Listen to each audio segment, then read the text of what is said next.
يبتغي غير الإسلام دينا فلن يقبل منه. صدق الله مولانا العظيم وبلغنا رسوله النبي الكريم الأمين ونحن على ذلك لمن الشاهدين والشاكرين والحمد لله رب العالمين. رب اشرح لي صدري ويسر لي أمري واحلل عقدة من لساني يفقهوا قولي. اللهم أرنا الحق حقا وارزقنا اتباعه وأرنا الباطل باطلا وارزقنا اجتنابه. اللهم أرنا الأشياء كما هي. إن الله وملائكته يصلون على النبي يا أيها الذين آمنوا صلوا عليه وسلموا تسليما. اللهم صل وسلم على سيدنا ومولانا محمد وعلى آل وأصحاب سيدنا ومولانا محمد وبارك وسلم وصل عليه. الصلاة والسلام عليك يا رسول الله وعلى آلك وأصحابك يا حبيب الله. الصلاة والسلام عليك يا شفيع المذنبين وعلى آلك وأصحابك يا رحمة للعالمين. صلى الله على محمد عدد ما ذكره الذاكرون وعدد ما غفل عن ذكره الغافلون. انتہائی عزت و احترام کے لائق قابل تکریم معزز و محترم سامعین کرام، میں آپ کی خدمت میں عقائد کے بارے میں عرض کر رہا تھا کہ دین میں عقیدہ کی کیا اہمیت ہے، کن عقائد کا منکر اسلام سے خارج ہوتا ہے، کن کا اہل سنت سے خارج ہوتا ہے. عقائد کی اقسام وغیرہ میں بیان کر چکا، اور میں العقیدۃ الطحاویہ کی روشنی میں چند بنیادی عقائد آپ کی خدمت میں عرض کر رہا تھا. میں نے عرض کیا تھا کہ یہ اس لیے اس کتاب کا انتخاب کیا ہے کہ یہ کتاب صدیوں سے اہل سنت کے مدارس میں پڑھائی جا رہی ہے، اور جو بندہ اپنے آپ کو اہل السنت والجماعہ میں شریک کرتا ہے وہ ان عقائد سے انحراف نہیں کر سکتا. یہ ایک مسلمہ قسم کے عقائد ہیں. ان میں بعض عقائد ایسے ہیں جن کا انکار کفر ہے، بعض ایسے ہیں جن کا عقائد بدعت ہے اور گمراہی ہے، اور ان کا مرتکب اہل سنت سے خارج ہے. میں آج بلا تمہید جو عقیدہ توحید کے بارے میں عرض کر رہا تھا، اس کی ایک دو اور چیزیں بیان کر کے پھر میں عقیدہ رسالت کے بارے میں چند گزارشات کروں گا۔ یہ باتیں ہو گئی تھیں کہ ان اللہ تعالی واحد لا شریک لہ، اللہ تعالیٰ کی ذات ایک ہے، اس کا کوئی شریک نہیں ہے، اس عقیدے کا منکر کافر ہوگا۔ ولا شیء مثلہ، اور کوئی چیز اللہ تعالیٰ کی مثل نہیں ہے، یعنی بندوں کی کوئی صفت جو ہے وہ اللہ تعالیٰ کے مشابہ نہیں ہے۔ اللہ تعالیٰ کی صفات کی اپنی شان ہے، اور بندے کی جو صفات ہیں وہ اس کی اپنی حیثیت کے مطابق ہیں۔ گمراہی کا ایک بڑا سبب یہ رہا کہ لوگوں نے اللہ تعالیٰ کی ذات کو اپنے اوپر قیاس کیا۔ مثلا لوگوں نے یہ سمجھا کہ اگر اولاد کا ہونا انسان کے لیے باعث شرف ہے تو پھر اللہ کی بھی کوئی اولاد ہونی چاہیے۔ تو کسی نے یہ کہا کہ فرشتے اللہ کی بیٹیاں ہیں، کسی نے حضرت عیسیٰ کو ابن اللہ مان لیا، اور کسی نے حضرت عزیر کو ابن اللہ مان لیا۔ یعنی اللہ تعالیٰ کو اپنا مثل قرار دینے سے بڑی بڑی گمراہیاں پیدا ہوتی ہیں، جبکہ اللہ تعالیٰ کی ذات بے مثل ہے، بے مثال ہے، اس کا کوئی اس کی مثل یا مثال نہیں ہے۔ میں نے آپ کو مثال دی تھی کہ سمیع کا معنی ہے سننے والا، انسان بھی سنتا ہے، انسان بھی سمیع ہے۔ اللہ پاک نے فرمایا فَجَعَلْنَاهُ سَمِيعًا بَصِيرًا،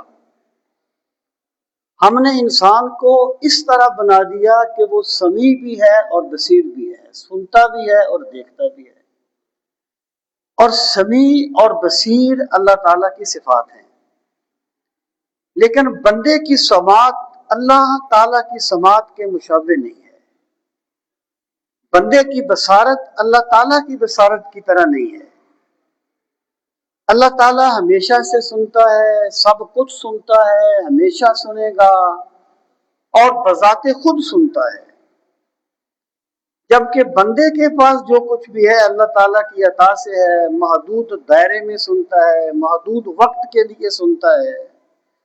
اس لیے سوائے لفظی اشتراک کے اس میں کوئی مشابہت نہیں ہے۔ تو اللہ تعالیٰ بے مثال ہے، اس ولا ند لہ ولا ضد لہ ولا مثل لہ ولا مثال لہ، آپ خطبوں میں سنتے رہتے ہیں۔ تو ولا شیء مثلہ ولا شیء یعجزہ، اور کوئی چیز اللہ تعالیٰ کو عاجز کرنے والی نہیں ہے، یعنی اللہ تعالیٰ کی ذات کسی بھی معاملے میں بے بس نہیں ہوتی، وہ قادر مطلق ہے، وہ جو چاہتا ہے کر دیتا ہے۔ یعنی انسان ہے نا، انسان جتنا بھی طاقتور ہو، جتنا بھی پڑھا لکھا ہو، ایک مرحلے پہ آ کے بے بس ہو جاتا ہے۔ ڈاکٹر بھی ایک مرحلے پہ آ کے مریض سے ہٹ جاتے ہیں، بالخصوص جب وہ مر جاتا ہے تو وہ ہٹ جاتے ہیں، یا وہ اس حالت کو پہنچ جائے وہ کہتے ہیں جی بس اس کے لیے دعا کرو، اسے گھر لے جاؤ، ایک مرحلہ آتا ہے۔ لیکن میرے رب کے سامنے کوئی چیز مشکل نہیں ہے، وہ جو چاہتا ہے وہ کر لیتا ہے۔ تو جو چاہے تو اٹھے سینہ صحرا سے ہوا، اگر میرا خدا چاہے تو صحرا میں بھی سمندر جاری کر سکتا ہے، وہ جو چاہتا ہے کرتا ہے، کوئی چیز اسے عاجز نہیں کرتی۔ ولا الہ غیرہ، اور اللہ کے سوا کوئی مستحق عبادت نہیں ہے۔ یہ الہ اور معبود کا فرق میں آپ کو پچھلے جمعے عرض کر چکا۔ قدیم بلا ابتدا، دائم بلا انتہا، اللہ تعالیٰ کی ذات قدیم ہے، اس کی ابتدا کوئی نہیں ہے۔ ہر کام کی ایک ابتدا ہوتی نا، اللہ تعالیٰ کی ابتدا کوئی نہیں ہے، اور ہر چیز کی ایک انتہا بھی ہوتی ہے۔ اللہ تعالیٰ کی ذات ہمیشہ رہنے والی ہے، اس کی کوئی انتہا نہیں ہے۔ اب ہم یہ نہ سمجھ سکیں کہ انتہا کیسے نہیں ہے، ابتدا کیسے نہیں ہے، تو اس بات کو ہمیں اس چیز کے انکار کا سبب نہیں بنانا چاہیے۔ انسان کی عقل بڑی محدود ہے۔ اب دیکھیں، میں آپ کو مثال دیتا ہوں کہ آج سے 100 سال پہلے اگر کوئی بندہ ایسا کہے کہ بھئی ایک وقت آئے گا کہ بندوں کے ہاتھ میں ایک چیز ہوگی، اس کی کوئی تار نہیں ہوگی، اور بندہ دنیا میں یہاں چاہے گا بات کرے گا، تو 100 سال پہلے کا انسان اس کو نہیں مانتا۔ آج آپ کے پاس موبائل ہے، آپ پوری دنیا سے کنیکٹ ہوتے ہیں، آپ جو چاہیں اس پہ دیکھ لیتے ہیں، کوئی اس کی تار نہیں ہے، کوئی اس کا کسی کے ساتھ مادی لنک نہیں ہے۔ تو جس طریقے سے ہم آج کہتے ہیں نا یار 100 سال پہلے کا زمانہ جو تھا وہ بڑا قدیم تھا، وہ لوگ بڑی مشکلیں برداشت کرتے تھے، 100 سال بعد آنے والے ہمارے زمانے کو ایسا ہی قدیم کہیں گے۔ انسانی عقل جو ہے نا یہ یعنی بڑی محدود ہے، تو جو چیز بندے کی سمجھ میں نہ آئے اس کا انکار نہیں کر دینا چاہیے، اپنی سمجھ کو کم سمجھ لینا چاہیے۔ پروردگار تیری ذات میری سمجھ سے ہے ویسے ہی جیسے تو نے بتایا ہے، اور تیرے پاک نبی صلی اللہ تعالی علیہ وسلم نے جس کی ہمیں خبر دی ہے۔ وہ سیدنا علی المرتضیٰ کرم اللہ تعالی وجہہ الکریم اور حضرت ابو بکر صدیق رضی اللہ تعالیٰ عنہ ایک مرتبہ بیٹھے ہوئے تھے، تو حضرت علی رضی اللہ تعالیٰ عنہ نے فرمایا کہ الباس ان کنہ ذات اشراکن، کہ اللہ تعالیٰ کی ذات پہ بحث کرنا شرک ہے۔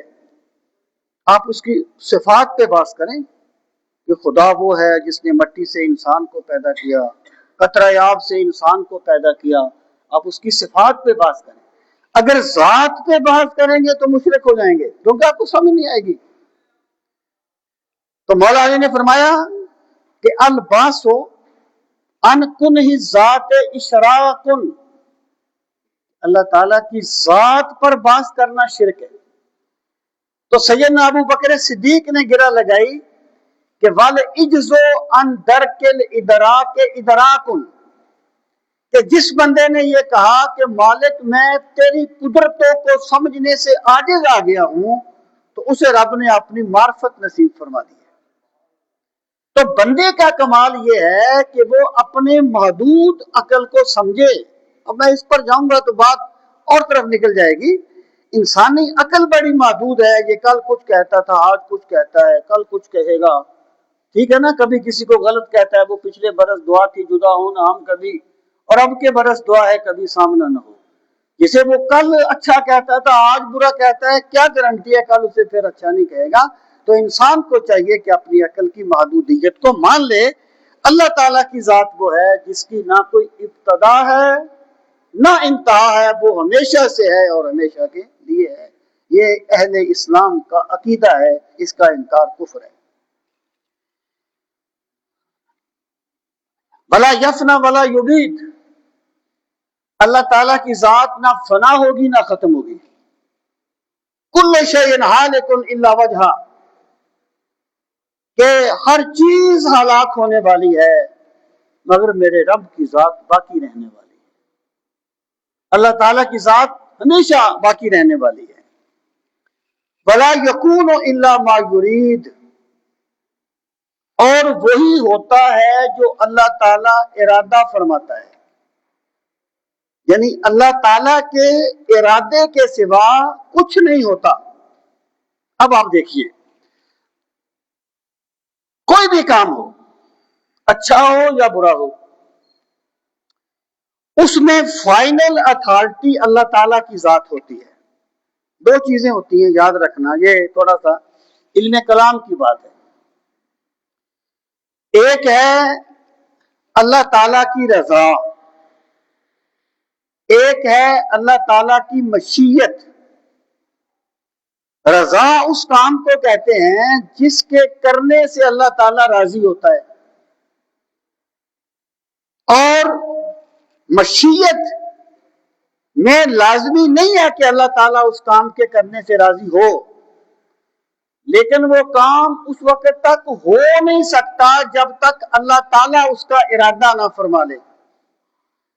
اس کو مشیت کہتے ہیں۔ مثلا اللہ پاک نے فرمایا بلا یردا لعبادہ الکفر، اللہ تعالیٰ اپنے بندوں کے کفر سے راضی نہیں ہوتا، یعنی کفر میں اللہ تعالیٰ کی رضا نہیں ہے۔ لیکن اگر کوئی بندہ یہ چاہے کہ اللہ تعالیٰ نہ بھی چاہے تو میں یہ کفر کر سکتا ہوں، تو یہ غلط ہے۔ اللہ تعالیٰ نے انسان کو اختیار دیا ہے، اور انسان کا سارا امتحان اسی اختیار کے بل بوتے پر ہے۔ اللہ پاک نے انسان کو اختیار دیا، من شاء فلیؤمن ومن شاء فلیکفر، کہ جو چاہے ایمان لے آئے اور جو چاہے کفر کرے۔ جب ایک بندہ خود کفر کرنا چاہتا ہے تو اللہ تعالیٰ اسے طاقت سے روکتا نہیں ہے۔ جب ایک بندہ کفر کرنا چاہتا ہے تو اللہ تعالیٰ اسے روکتا نہیں ہے کفر کرنے سے، بلکہ اللہ تعالیٰ اسے کفر کرنے کا اذن دے دیتا ہے۔ اس کو کہا جاتا ہے اللہ تعالیٰ کی مشیت۔ وہ جو جادوگروں کے بارے میں کہا گیا وما ہم بضارین بہ من احد الا باذن اللہ، کہ وہ جو جادوگر تھے نا، میاں بیوی میں فرق ڈال دیتے تھے، یہ ہاروت و ماروت کے قصہ میں جو جملہ ہے وما ہم بضارین بہ من احد الا باذن اللہ، کہ وہ کسی کو نقصان نہیں پہنچاتے تھے مگر اذن الہی کے ساتھ۔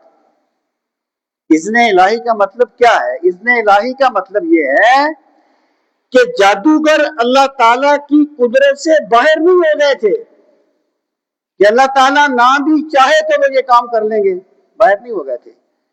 لیکن جب وہ یعنی یہ کام کرنے کا پورا ارادہ کر لیتے تھے تو پھر اللہ تعالیٰ انہیں اجازت دے دیتا تھا۔ اس میں اللہ تعالیٰ کی مشیت ہے، اللہ تعالیٰ کی رضا نہیں ہے۔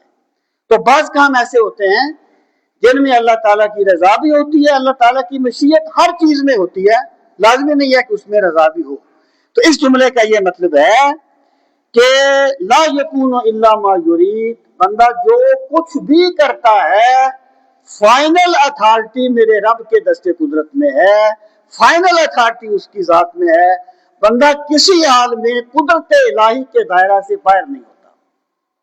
اگلا جملہ ہے لا تبلغ الاوہام، کہ بندے کا خیال بھی اللہ کی ذات کو نہیں پا سکتا۔ ولا تدرک الافہام، اور بندے کی عقل اس کا ادراک نہیں کر سکتی۔ دیکھیں پہلے تو یہ ہمیں سمجھنا چاہیے کہ ادراک کیا ہے۔ لا تدرک الابصار وهو یدرک الابصار، کہ آنکھیں اس کا ادراک نہیں کر سکتی۔ ادراک ہوتا ہے کسی چیز کو گھیر لینا۔ مثلا یہ مائک لگا ہوا ہے، آپ کی نظریں اس کے دائیں طرف بھی ہیں بائیں طرف بھی ہیں، آپ کی نظروں نے اس کا ادراک کر لیا ہے، لیکن آسمان کا آپ ادراک نہیں کر سکتے، ایک سائڈ کو دیکھتے ہیں۔ اس جملے کا مطلب یہ ہے کہ اللہ تعالیٰ کی ذات اتنی بلند ہے کہ بندے کا وہم و گمان بھی اس کی ذات کو نہیں سمجھ سکتا۔ بندے کا وہم کیا ہوتا ہے یا اوہام کیا ہوتا ہے، گمان کیا ہوتا ہے؟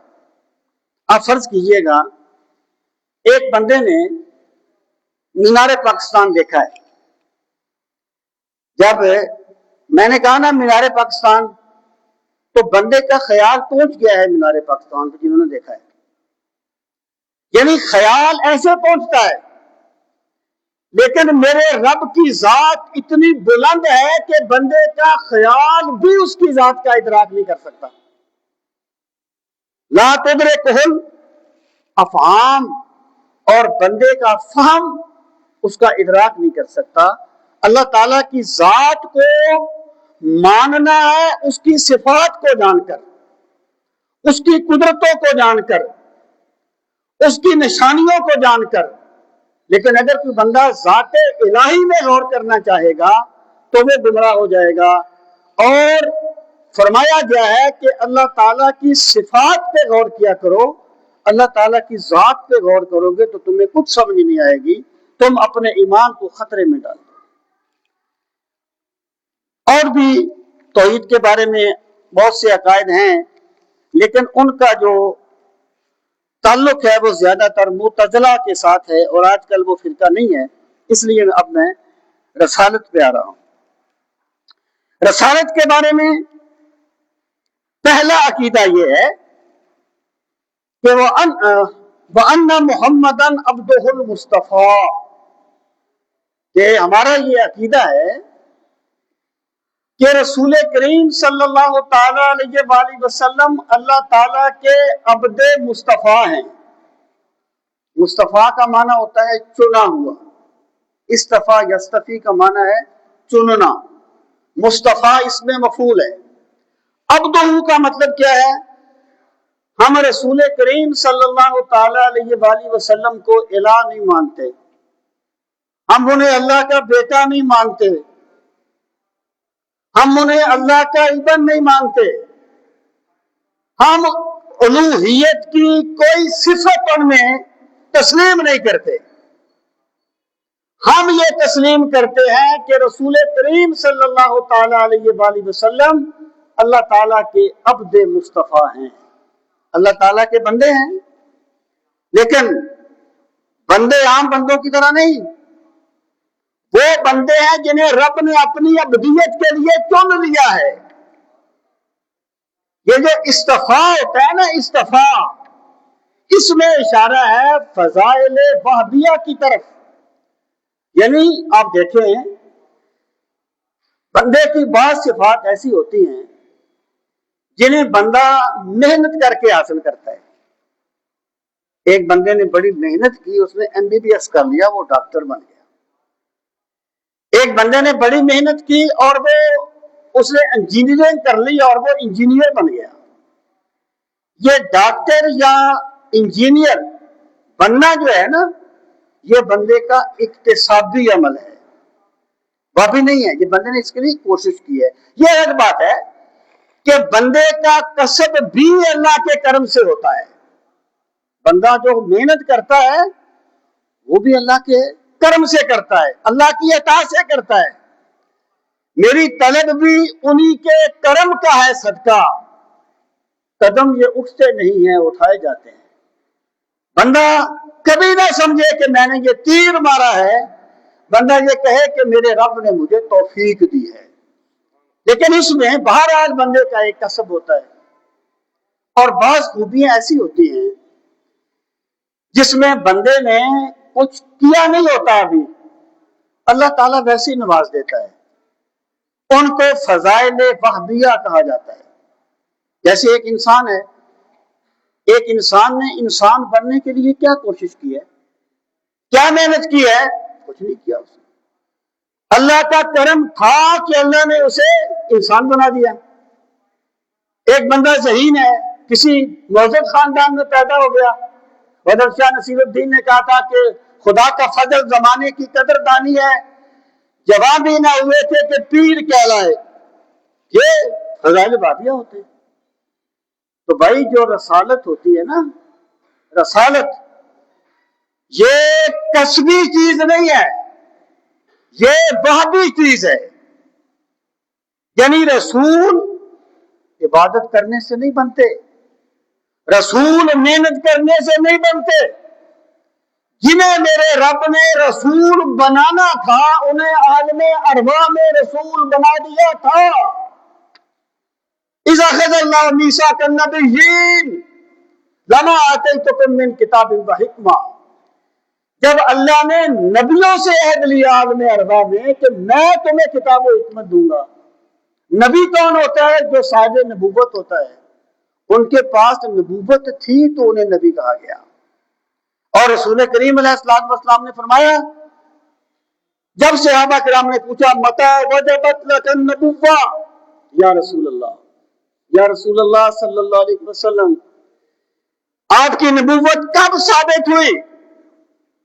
فرمایا کنت نبیا و آدم بین الروح والجسد، میں اس وقت نبی تھا جب حضرت آدم مٹی اور پانی کے درمیان تھے۔